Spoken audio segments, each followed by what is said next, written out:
For several years, experts from the three largest trading blocs in Africa, the Southern African Development Community, the East African Community, and the Common Market for Eastern and Southern Africa, were locked in intense negotiations over a free trade agreement whose aim is to bring about a unified and liberalized single market. The talks finally bore fruit on June 10, 2015, when 26 African countries signed the Tripartite Free Trade Area agreement in Cairo, Egypt. Under this agreement, all the 26 countries with a combined gross domestic product of about $1.3 trillion and a population of about 565 million will merge into a common market, eliminate tariff barriers and liberalize intra-regional trade. However, issues around the current low level of intra-regional trade, overlapping memberships in the regional economic blocs, varying levels of economic and socio-economic development across countries, among others, constitute a challenge. This morning, joining me from Nairobi, Kenya, I have Lekan, Satchu, Africa Geo-economist and macro analyst, and also the CEO, Rich Management. Lekan, Satchu, thank you so much for joining us on the show. It's a pleasure to be with you. Thank you for having me. Now, the SADC, EAC and COMESA have for years been negotiating about a free trade agreement with the aim to bring about a unified and, of course, a liberalized single market. What is the potential of these regions in terms of trade and revenue, and what do you make of the merger for Africa's benefits? So I think, this is a pre-sequencing ahead of the Africa Free Trade Agreement, and this is a logical development. We're seeing these big regional blocs seek to merge ahead of the big bang of the Africa Free Trade Agreement. The potential, of course, is enormous. We're starting from such a low base when we look at intra-regional trade. There is tremendous potential if we can bring down barriers. South Africa, which is part of SADC, is the biggest exporter to sub-Saharan Africa. And I think there's a lot more potential for it to suck in imports. So I see this as a prequel to the big bang of the Africa Free Trade Agreement, and I think it's a step in the right direction and confirms momentum is building towards that Africa-wide free trade agreement. You are throwing your weight behind these agreements, but we see that this particular agreement was signed by 26 African countries in Cairo, Egypt in 2015. That was about 8 years ago. But then experts have argued that there's a lack of political will in some countries to implement the TFTA agreement.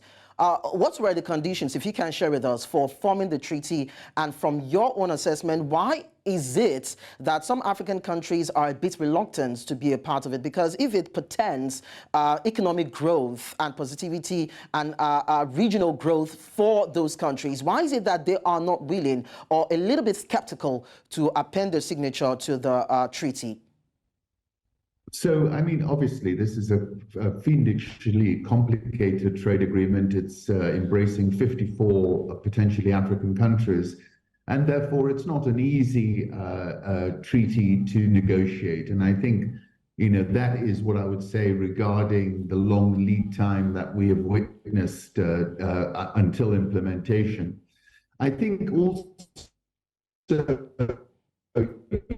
bear in mind, there are people within the existing system who are benefiting from these trade barriers, and therefore they are a force, they're a conservative force and a force of resistance against a free trade agreement. Tariff barriers and so forth create unique business opportunities for people in this current environment that we have here. They tend to be liquid, they tend to be funding the political parties and are able to stall the process. So I think that's the main challenge building behind this. There is clearly a desire on the part of the continent to see this implemented. And I think, these barriers that I've described will be brought down as we move forward. It's a win-win. We have a very low intra-African trade of about 14–15%. This could go much, much higher. And there's tremendous potential to reduce prices for the African consumer if we make it a more efficient market. As regards implementation, this treaty must be ratified by 2/3 of the participating countries before it comes into full force. So what happens if the expected African countries refuse to append signature? Wouldn't that be a drawback for the rest of the countries that have decided to forge along? And we also hear of the principle of variable geometry. So I'm wondering how this might be applied for countries, of course, for this particular treaty to kickstart, whether or not these other African countries come on board the plan. So, 2/3, I think, was a deliberate decision because of the appreciation of the fact that there is resistance from some countries. I think, clearly, I think there's already a 2/3 quorum, and I don't foresee that threshold not being crossed. But in the event that it isn't, I think what we could see is a merger, a coalition of the willing.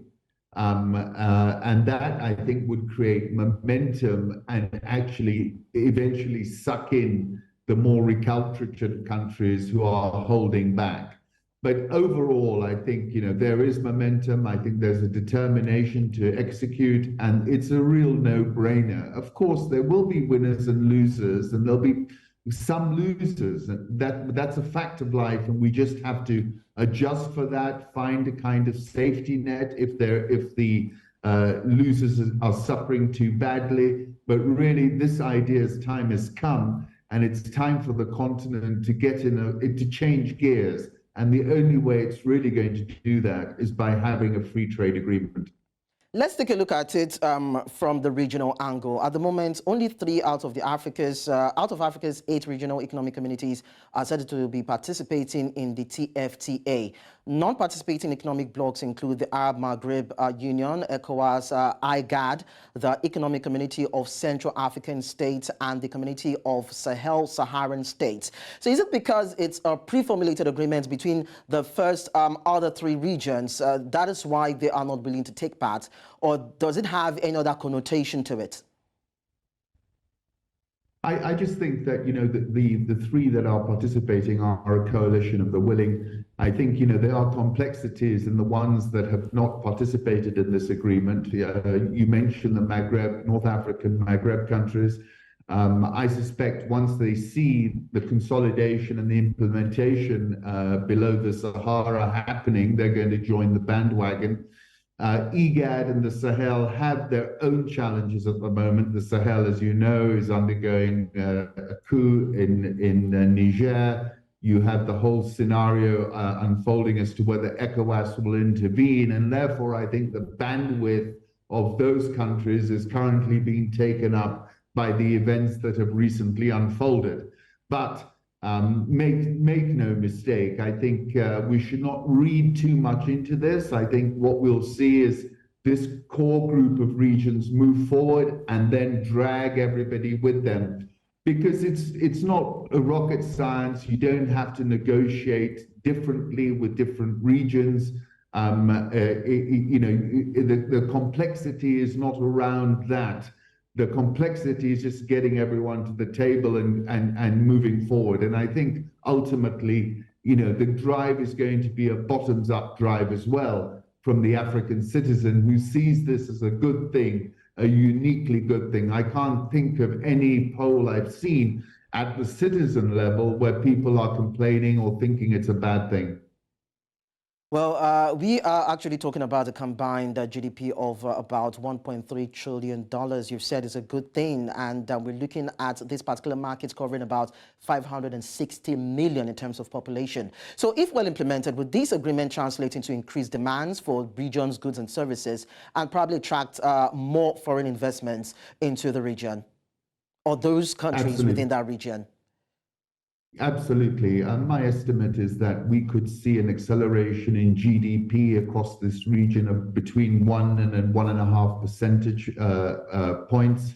That's pretty significant at the GDP level. I think we would see increased trade, which would have positive spillover effects.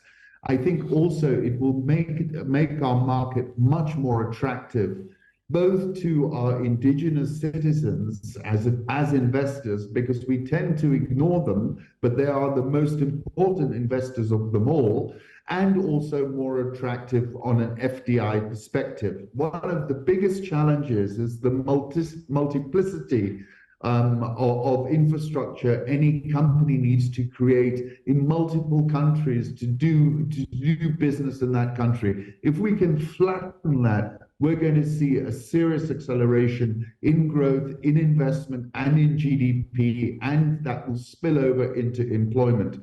So I think it's just a win-win. You know, I don't like that phrase, but in this case, I just see it as a win-win. A few losers, we can look at them individually. We should have some kind of process to look at people who are losing out, but they should not be able to stop the momentum behind this free trade agreement train.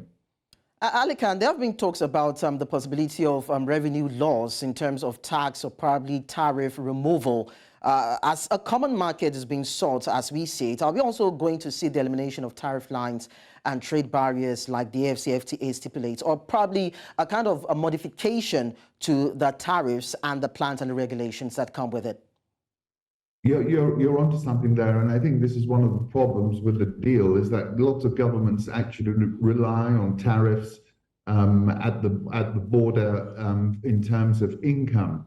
And therefore, you know, there could be some resistance from them on that basis. But I think ultimately, you know, we've got to face facts that there will be losses at the government level, but there will also be gains on the tax level. If people are doing more business, they're making more profits, your economy you're baking a bigger cake, net, you're going to come out on top. But certainly there's some countries which are very dependent on that type of tariff tax, and they need to be there, and we need to look at those very carefully. Let's now do a bit of comparison between Africa's market and other continents. Trade between African countries as a share of a continental's total trade value was said to have hovered between 10 and 12% for decades. But then when you look at Europe and Asia, there's a bit of a contraction, as the case is, saying about 60% in terms of trade volume and value. And we also know that the AFCFTA has been fully ratified. So with these economic discussions and engagements on the continent, is Africa's market ready and able to catch up with other burgeoning continents and maybe overtake them, maybe in the next few years? Yes, well, we all hope so. I mean, you know, the story of Africa is a demographic story. The global workforce by 2050, 4 out of 10 workers will be African. So, you know, the future is not to be seen in the rearview mirror. And it's quite a disjunctive future that we're looking at. It's one of tremendous change. So yes, I think Africa has an opportunity here to play catch up. I think a lot will depend on the element of industrialization and beneficiation. I think we want to see more industrialization on the continent, and clearly we're seeing a number of countries head in that direction of late, basically talking about our critical minerals, the need to have factories in country and then export the finished product. So yes, I think, you know, we're at the inflection point. The question is, how quickly will we inflect from here? You know, it won't be a silver bullet moment and all of a sudden the continent will industrialize overnight. But we are on the right path. We will see an acceleration. We just have to move this thing forward and keep moving. And I think that's the message I take away from COMESA, SADC, and the EAC. They want to drive this locomotive, and they want to put the foot to the pedal. Now, talking about Africa's industrialization, a big part of the continent's trade is conducted informally and at times across porous borders. So these might be challenges in terms of the ratification and the benefits that might come from the TFTA. But then from where you stand, will these factors not negatively impact the possible prospective success of the agreements if we are to actually record anything as successful or positive as the case is? Yeah, so one of the biggest challenges, obviously, is what happens on the ground at the border. Countries are able to cause significant negative effects by slowing the border crossings down, by introducing non-tariff barriers and so forth. And there's always a temptation for countries to do that. And therefore, I think we have to have a rapid dispute resolution mechanism where countries can go very quickly to an authority and say, look, we've got a problem here, our goods are not able to get through, we're being taxed in some way or form which is not in the spirit and the law of the Free Trade Agreement. And in order for this to work, that dispute mechanism has to be very rapid, and also there has to be some kind of enforcement mechanism. And those two elements go hand in hand with the wider treaty. Without those, then, what we could find is at a lower level, we get considerable obstruction and disruption to what should be a seamless continent-wide free trade agreement, which should also include the free movement of people. This is something else which I think is very important. And countries are not totally comfortable with that as well. Of course, we can understand that, because when you talk about the issue of security insurgency, that might just be a big of a concern for this country. So let's move on from there. Now, we know that Africa's market has the potential for accelerated growth. So I'd like you to mention a few African countries that you feel are the vanguard of economic revolution that the TFTA provides. What are the areas of strength in terms of exportable commodities and sectoral contributions to the agreement? I think the country which is most exciting but actually has the smallest population is probably Namibia at this point in time. That's a surprise. That's a surprise to mention Namibia, considering the economic value and volume. But I'm just citing an example of what I think will be the fastest growing economy going forward on the continent. I think they sit at this important nexus between the critical minerals, the oil and gas they've discovered is going to drive per capita GDP beyond $10,000. But obviously it's a small population. Just to give you the one that is really going to outperform, and it's very obvious from an economic perspective. However, the real powerhouses on the African continent are those with big populations and big economies. That's South Africa, that's Kenya, Ethiopia, that's Nigeria, that's Ethiopia. And these are the countries that really, if we're to see serious traction, we got to see good growth coming out of these economies.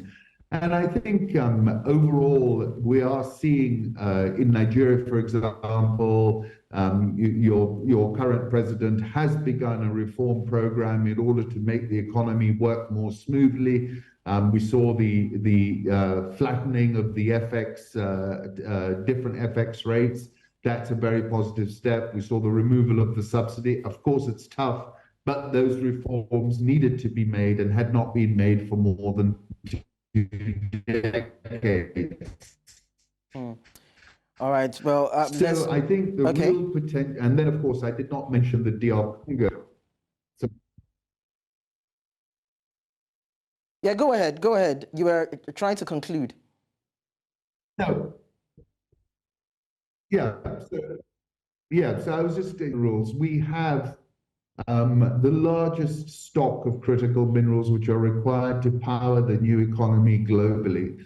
The lesson that we have to learn is that we've got to make sure we gain a fair, equitable share of the value of all these minerals that we have, and not just export them to the global market. At the same time as well, and I think that's why we're seeing this drive towards industrialization. Look, the future's bright, but it's in our hands. We've got to deliver it. Okay, thank you so much, Lekan Satchu, Africa Geo-economist and macro analyst, CEO Reach Entertainment. Thank you so much for your time on the show this morning.